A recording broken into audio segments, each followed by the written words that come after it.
façon, avec toi, ça va être easy, easy. C'est naturel. Moi, si tu me dis de pas sourire, c'est là que je pense que j'ai des problèmes. Ah ouais? Bon, on a le même problème alors.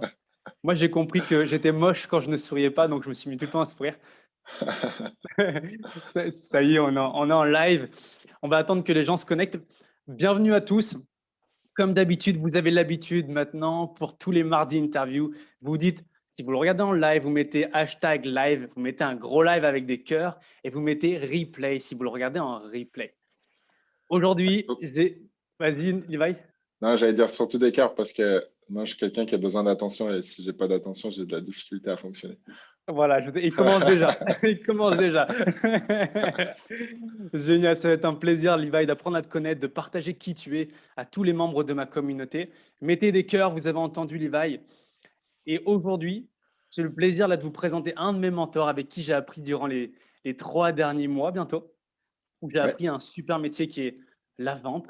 Levi, avant qu'on aille un peu dans qu'est-ce que tu fais aujourd'hui, comment tu aides les gens de ton entourage, est-ce que tu peux donner un petit peu de contexte qui tu es et surtout qu'est-ce que tu fais? Oui, absolument. Je vais essayer de résumer ça simplement et clairement. Mhm. Donc, avant mon chemin, mon voyage, mon parcours dans l'entrepreneuriat, dans le closing, moi, j'ai étudié en fait et j'ai commencé à travailler en ingénierie. Et donc, il y a 3 ans, je me suis reconverti complètement. Donc, voilà, j'ai fait le saut du salariat en tant qu'ingénieur. En tant que très jeune ingénieur, en fait, j'ai travaillé simplement 4 mois dans l'ingénierie pour me lancer à mon compte, donner ma lettre de démission et développer donc mon activité de closer. Et donc là, c'est la 3e année que, comme toi, en fait, j'ai été closer à temps plein.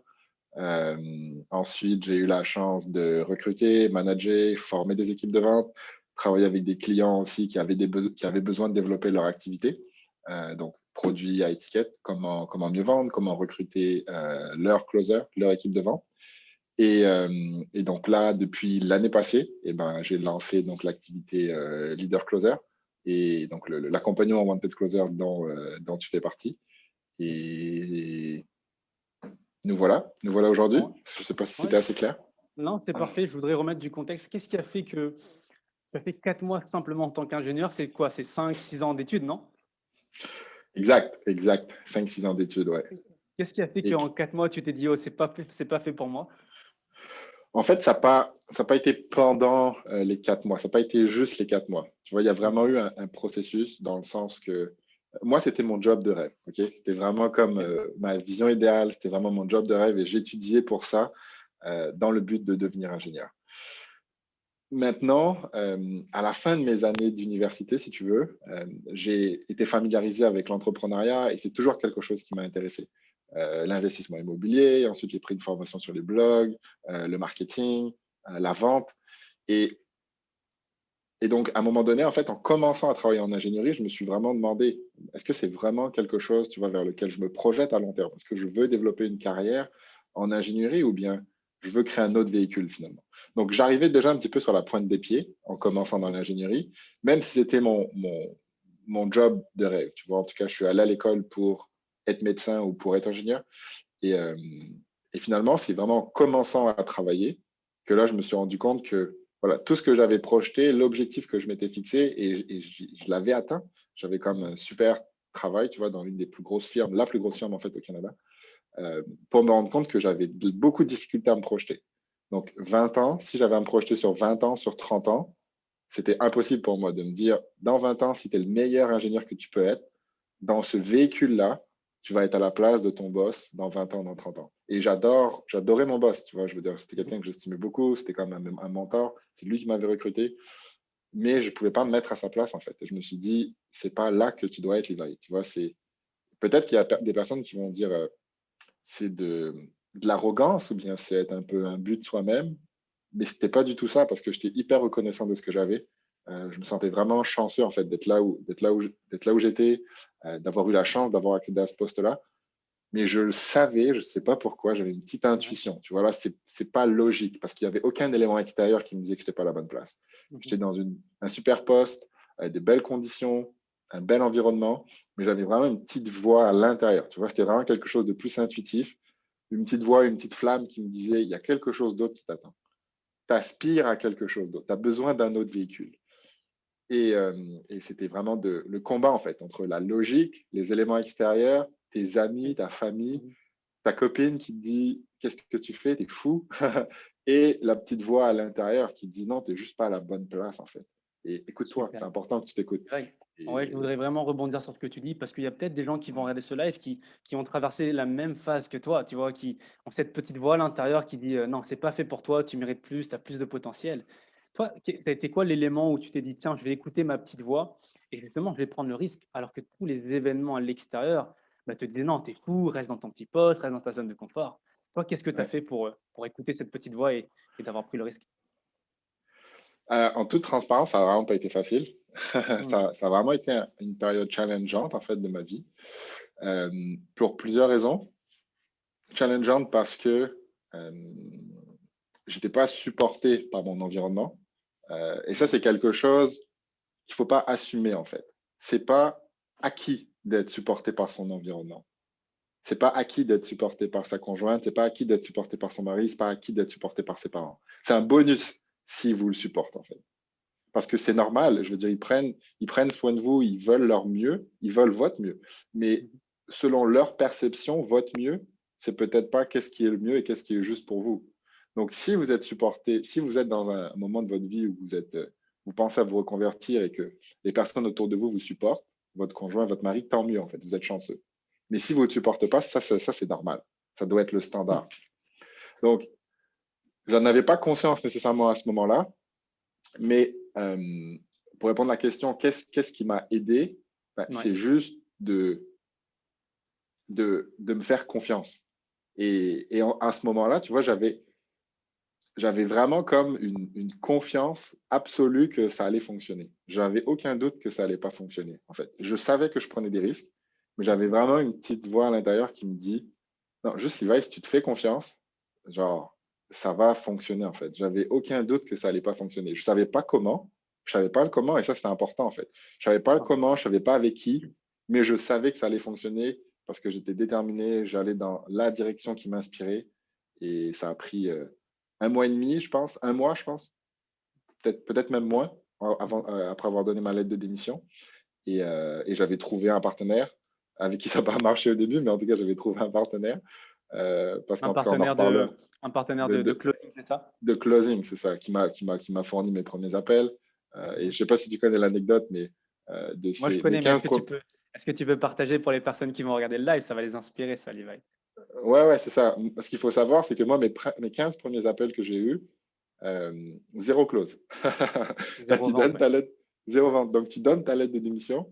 Tu dis à tout le monde, ah, ça va fonctionner, faites-moi confiance, je vais être bon. Là, tu prends 15 appels, zéro vente. Et Qu'est-ce qui te passe dans ta tête à ce moment-là, là? ouais, surprenamment, j'étais pas inquiet. Surprenamment, j'étais juste, ben, je suis probablement juste pas à la bonne place. Hmm. Je suis probablement juste pas à la bonne place. C'est ça que je me dis, en fait. Euh, je remets pas en question les compétences de l'influenceur, je remets pas en question les leads, parce qu'il y avait un autre closer à ce moment-là qui closait énormément, en fait. Et par contre, ce que je remets en Si question, tu veux, c'est si on peut déjà mettre un peu, tu vois, parce qu'il y a peut-être des gens qui ne connaissent pas le métier du closing. C'est quoi ouais, déjà ouais, closing et même, tu vois, on utilise des termes comme closer. Est-ce que toi, tu aurais ta définition sur c'est quoi le closing, premièrement? pour moi, le closing, si tu veux, dans notre milieu, c'est juste le mot vente adapté à la niche du marketing et des produits à étiquette. En tout cas, dans le milieu francophone, de ce qui revient le plus comme du closing, c'est niché au milieu à étiquette, mais sinon, c'est un synonyme de la vente. Tu vois. Il y en a, dépendamment des perceptions que tu peux avoir sur la vente ou bien sur le On va terme pouvoir en parler closing, d'ailleurs. tu peux avoir tendance à utiliser le mot vente ou à utiliser le mot closing. Et il y en a qui vont beaucoup polariser, qui vont dire moi, je ne suis pas un vendeur, je suis un closer. Il y en a qui vont dire moi, je ne suis pas un closer, je suis un professionnel de la vente. Pour moi, tout ça, c'est juste des étiquettes et des perceptions que tu as du mot. Euh, mais ça reste la même chose. Ça reste de la vente. De la vente. Ouais. Ouais.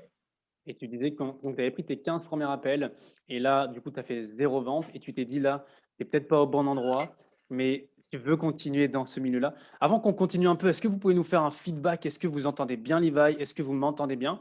Ce serait dommage que depuis tout à l'heure, on échange et vous nous dites non, on ne vous entend pas. Je crois qu'il y a Sarah qui nous entend puisqu'elle dit, Levi, ce que tu as dit tout à l'heure, super intéressant, je comprends tellement ce truc-là, de ne pas réussir à se projeter, tu n'es pas du tout arrogant, ça résonne fort. Et au moment où tu décidais là, de quitter ton taf Ouais. et que tu avais plus. Si vous avez des questions, n'hésitez pas non plus aussi, ça va nous faire plaisir.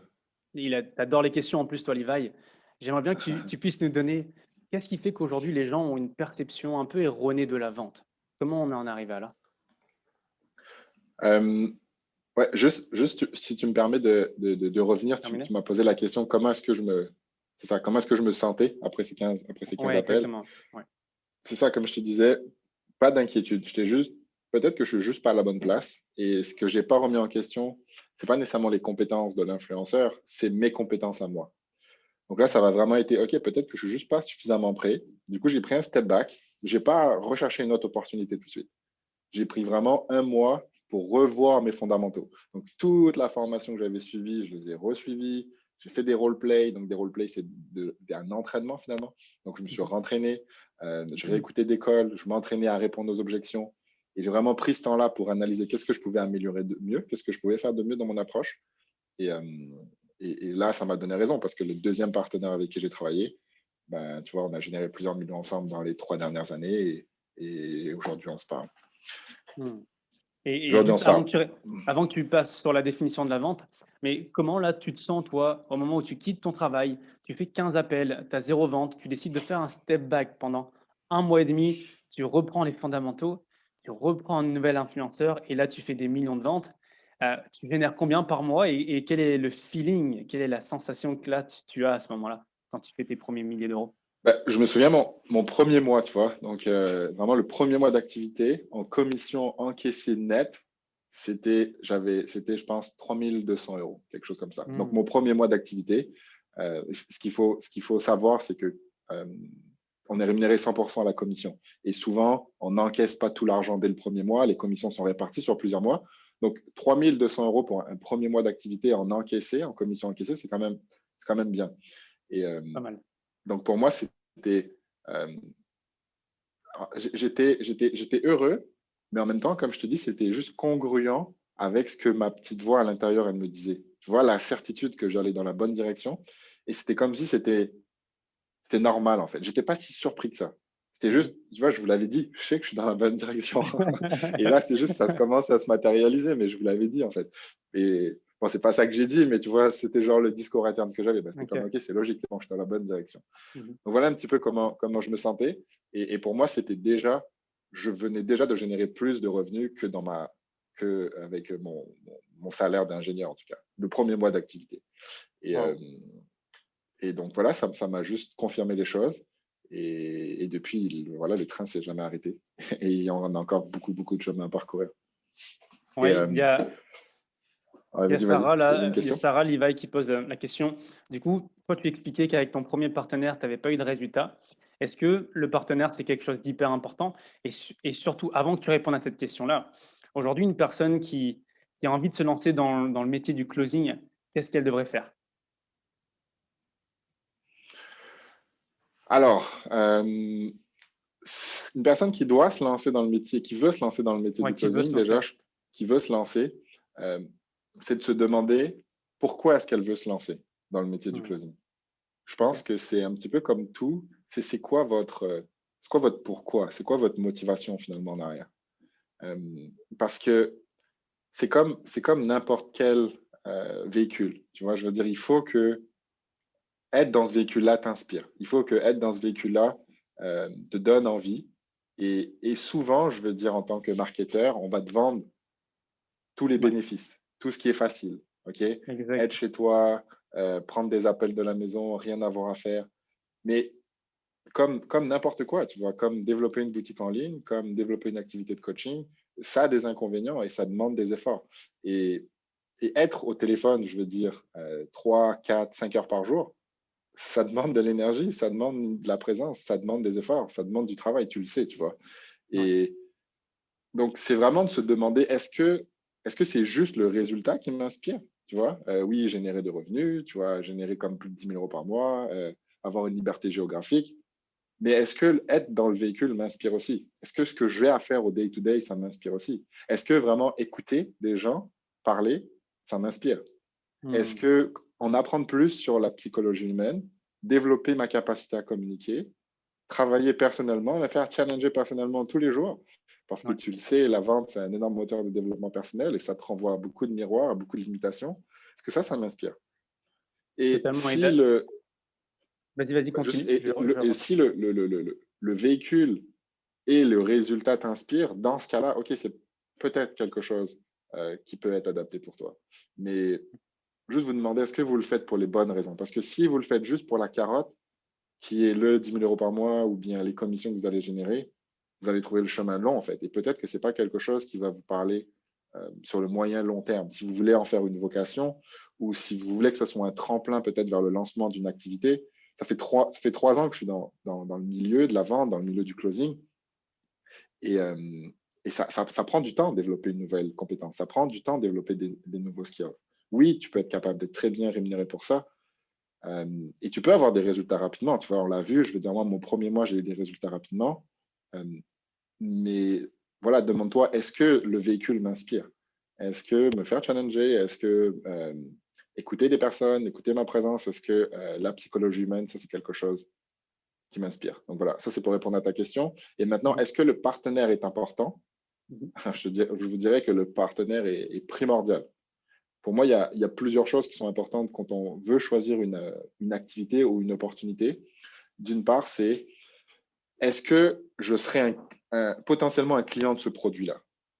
Tu vois, il y a Ouais, rien de plus, il y a rien de plus facile euh, que de vendre quelque chose auquel on croit déjà.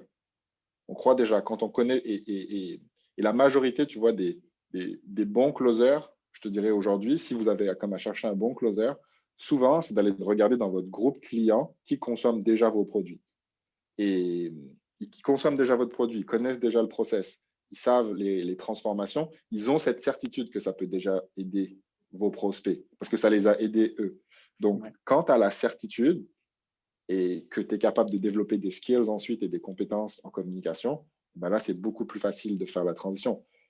Parce que même si tu es un très bon vendeur, OK, peut-être que tu vas avoir du succès en vendant quelque chose auquel c'est pas nécessairement quelque chose qui te parle, mais pour moi, c'est pas là que tu exploites 100% de ton potentiel. Pour que tu sois vraiment aligné dans qu'est-ce que je vends, ben, il faut que tu sois compétent dans tes skills et il faut que tu sois confiant du produit et que tu sois certain que le produit ou l'accompagnement que tu vends apporte la transformation, exemple, ben, par lequel tu es déjà passé. Hmm. Et c'est là où tu parles, toi, de ton accompagnement qui est de la vente en alignement.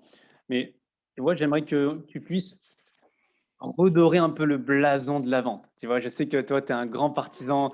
Sinon, tu ne ferais pas tout ce que tu ferais aujourd'hui. Mais qu'est-ce qui fait qu'aujourd'hui, les gens ont peur de vendre ou ont du mal avec de la vente, alors que la vente, c'est tous les jours qu'on le fait. Tu vois, quand tu négocies avec ta compagne pour qu'elle fasse la vaisselle, tu es en train de lui vendre l'idée qu'elle doit faire la vaisselle. Tu vois, toi, c'est quoi ta perception par rapport à la vente? Euh, pour moi, en fait, on a des perceptions limitantes par rapport à la vente, par rapport à toutes les images qu'on nous projette chaque jour. Tu vois, déjà, la vente, c'est lié à l'argent. L'argent, c'est quelque chose de quand même assez tabou dans la société. Et il y a beaucoup de Ouais. personnes qui ont des charges par rapport à l'argent. Donc, quand tu as une charge par rapport à l'argent, c'est normal que tu vas le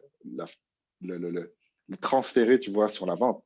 Si aujourd'hui, tu as de la difficulté Hmm. à dépenser, tu as de la difficulté à investir, ou que tu penses que les gens riches, c'est des personnes qui sont mauvaises ou que c'est des personnes qui sont manipulatrices, ben, nécessairement, tu vas avoir une charge. Donc, pour moi, les deux sont très connectés.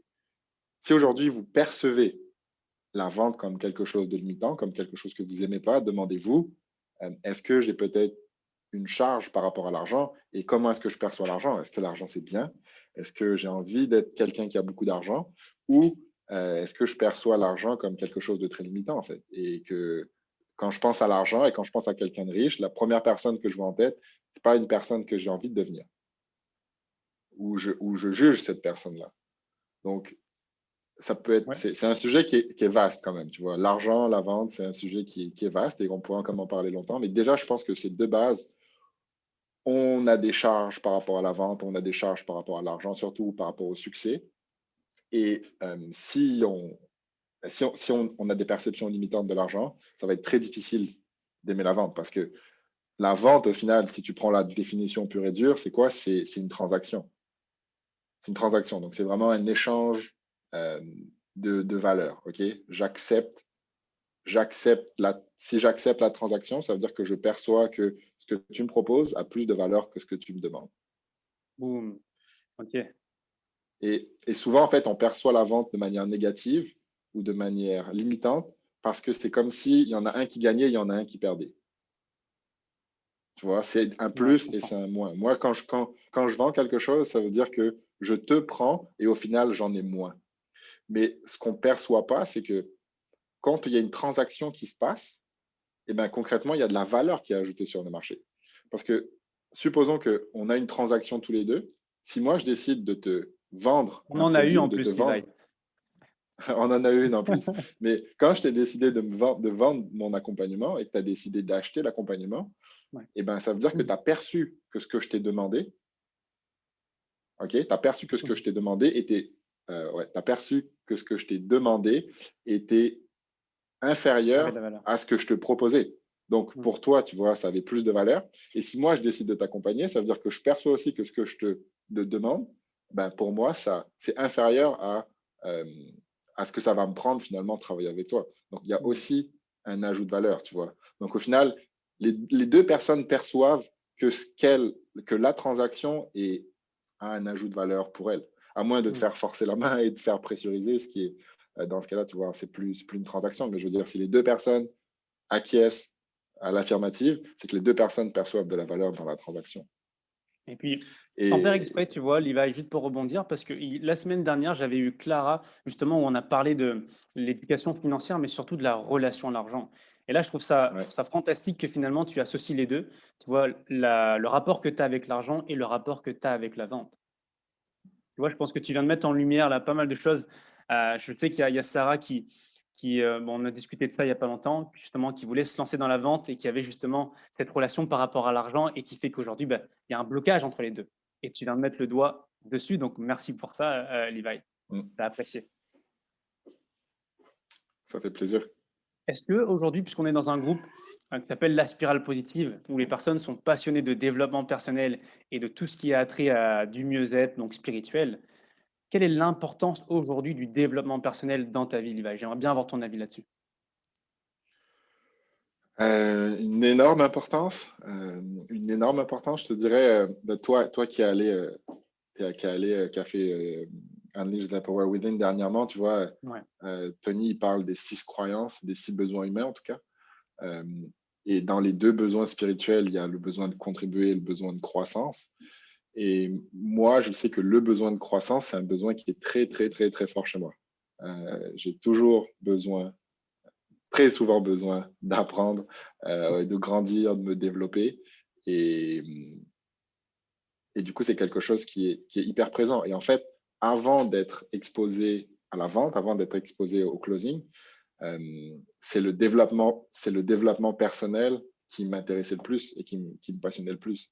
Et tu vois, aujourd'hui, je pense que dans mon approche, j'ai une approche qui est très coaching, où je continue de me former, je me suis formé comme au coaching, et, et on se rend compte qu'il y a beaucoup de similitudes, en fait, dans les modèles de communication, dans les questions qui vont être posées dans un protocole de coaching versus dans un processus de vente.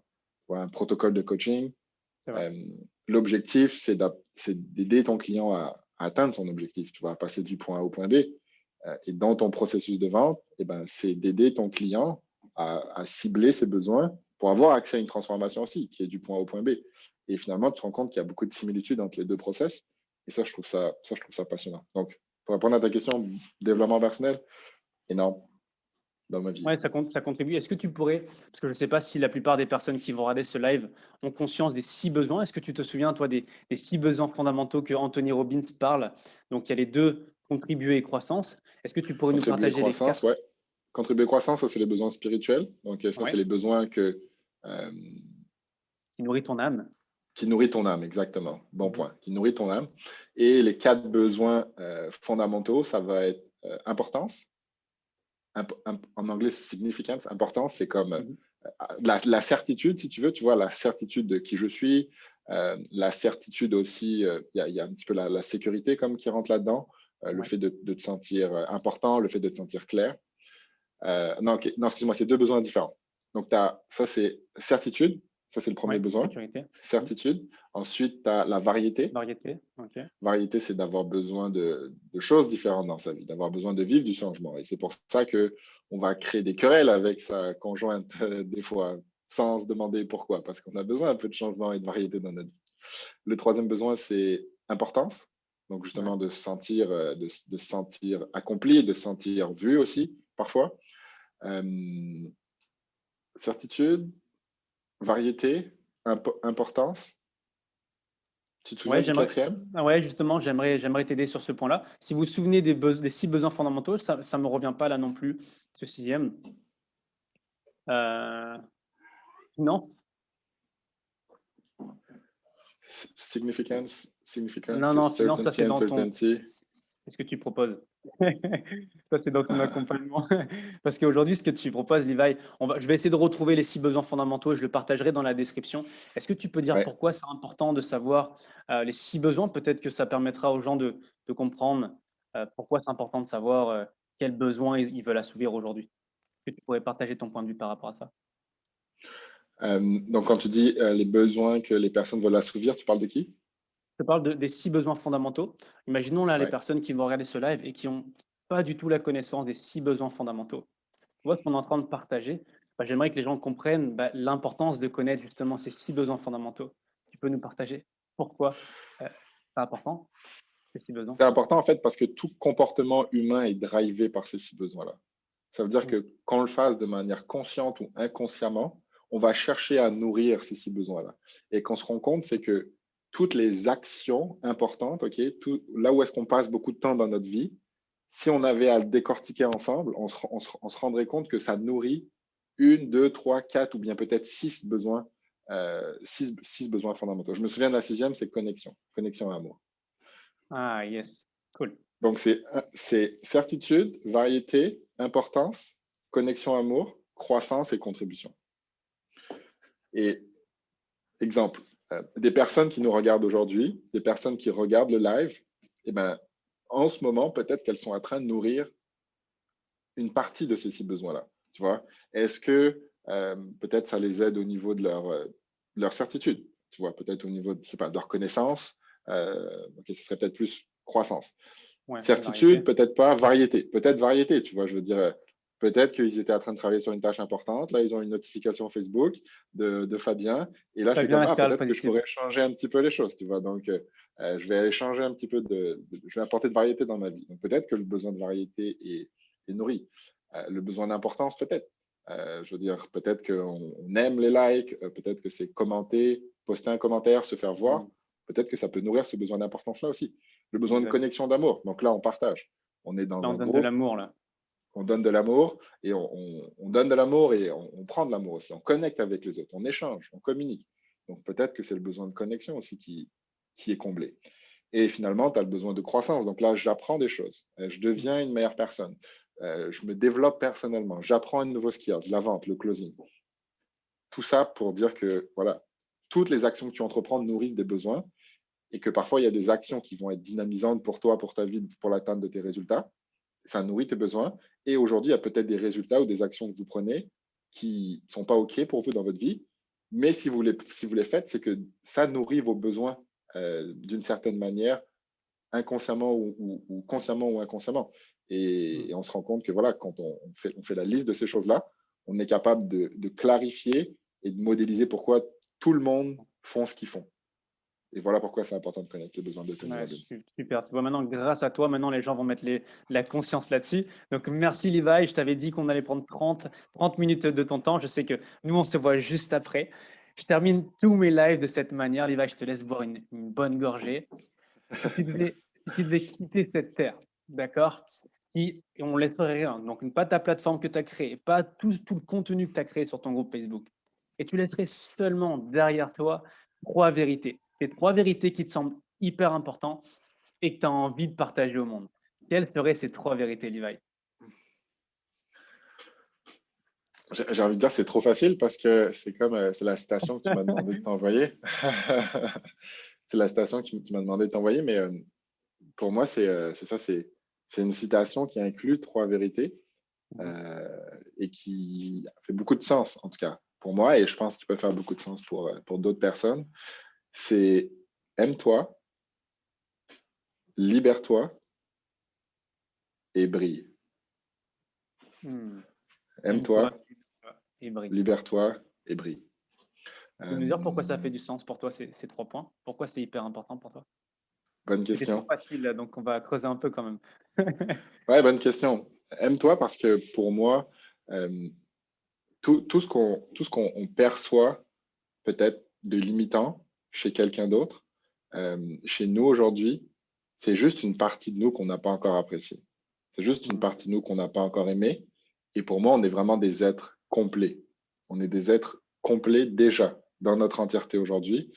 Mais ça prend justement ce processus d'acceptation, ça prend ce processus de développement personnel pour apprendre à aimer des parties peut-être qu'on perçoit un peu plus sombres, mais qui sont là pour nous aider, qui sont là pour nous servir, pour nous faire grandir aujourd'hui.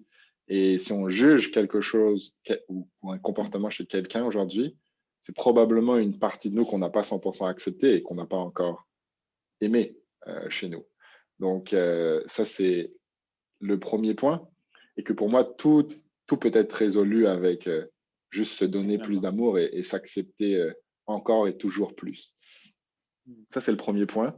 Ouais. Libère-toi ensuite parce que, pareil, consciemment et inconsciemment, en fait, si aujourd'hui on n'a pas les résultats ou si on n'a pas la vie de nos rêves, ben, c'est parce qu'on n'a probablement pas encore les croyances qui nous permettent d'avoir accès à ça et qu'on a aussi des choses qui nous limitent aujourd'hui. Donc, comment est-ce qu'on perçoit les choses, des croyances limitantes, des blocages, il y en a qui vont parler de blessures de l'enfance, toutes des choses en tout cas qu'on va concevoir et qu'on va sentir qui vont juste nous limiter en fait, à aller vers là où est-ce qu'on veut vraiment aller. Tu vois, on parlait de la petite flamme tout à l'heure. Mhm. Cette petite flamme, cette petite intuition, tu parlais de ton âme aussi, de où c'est quoi le chemin. Et pour me diriger vers là, eh ben, j'ai peut-être plein de limitations, tu vois, internes aujourd'hui, mentales, qui ne me permettent pas nécessairement encore d'exploiter ce plein potentiel-là. Et pour moi, ça, c'est un chemin justement de développement personnel, d'acceptation de soi, de libération. Donc, Hmm. libère-toi et Ok. brille finalement parce que je ne sais pas si tu connais l'analogie un peu de la lumière ou de la bougie, mais une flamme, tu peux la partager avec une bougie, la bougie d'une flamme, tu peux la partager avec d'autres bougies, et pourtant, ça en fait pas, la première flamme ne va pas briller moins. Au Hmm. contraire, tu C'est vois, je beau veux dire, ça.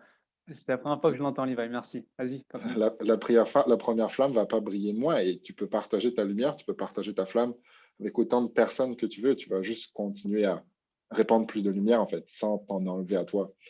Euh, et pour moi, quand tu es capable d'accepter ça, de t'accepter dans ta vulnérabilité, et pour moi, la vulnérabilité, c'est euh, c'est quelque chose de très challengeant, mais de très puissant, qui est sous-estimé. Mhm. Et quand tu es capable d'accepter à 100% cette vulnérabilité-là, d'une part, tu deviens invincible parce que tu n'es plus limité par les perceptions, par les jugements des autres, et tu es capable d'inspirer aussi les autres. Tu es capable d'aider les autres parce que tu as déjà vécu ce chemin intérieur et tu es capable d'aider les autres et de les inspirer vers le fait de s'aimer plus, vers le Mhm. fait de se Se libérer libérer. plus et vers le fait de aussi partager leur lumière eux-mêmes. Hmm. Écoute, je te remercie d'avoir apporté un peu plus de croustillant sur ta citation. C'est vraiment apprécié. Merci pour cette analogie de la bougie. Je ne la connaissais pas, mais elle est vraiment appréciée. Je pense que les membres de la spirale vont l'adorer. Levi, où est-ce que les gens pourraient te suivre? Est-ce que tu as un site? Est-ce que tu sur Facebook, Instagram? Où est-ce que les gens pourraient? Je te dirais principalement sur mon profil Facebook et sur le groupe Leader Closer. Si le côté, c'est quelque chose dont ils ont besoin, tu vois, le côté vente avec une approche très coaching, très développement personnel, c'est quelque chose qui peut les intéresser. Le groupe Leader Closer, ça peut être un bel environnement pour eux en plus de la spirale positive. Et c'est ça. Ouais, bien sûr. Et en plus, dans pas longtemps, tu vas poster l'interview que tu as faite avec moi, Levi. Ouais, ça va être fait probablement maximum semaine prochaine. Ouais. Ouais, bah, écoutez, je S'ils vous veulent invite à voir le ton suivre. entrevue, ouais. Ouais, bah, écoute, c'est un super moment qu'on a partagé ensemble. Yes, il y a Damien aussi qui est en live. On a terminé, Damien. Est-ce que, Levi, tu as une dernière chose que tu aimerais dire avant qu'on raccroche et avant qu'on te libère? Mm. Juste merci à toi pour l'invitation. Je sais qu'un groupe, c'est comme une maison un petit peu. Donc, Ouais. merci de m'avoir accueilli dans ta maison. C'est très apprécié. Euh, et non, c'est ça. Juste merci. C'était vraiment un plaisir pour moi. Merci à toi d'avoir partagé plein de valeurs, de qui tu es également. Voilà, je voudrais apporter également ma reconnaissance publiquement, tu vois, pour le chemin qu'on a fait ensemble. Et merci de partager ton smile à ma communauté, à ma maison, comme tu dis. Et Mm. c'était vraiment, vraiment un super moment. Gratitude, Levi. Ciao tout Pareillement. le monde. Ciao. Merci.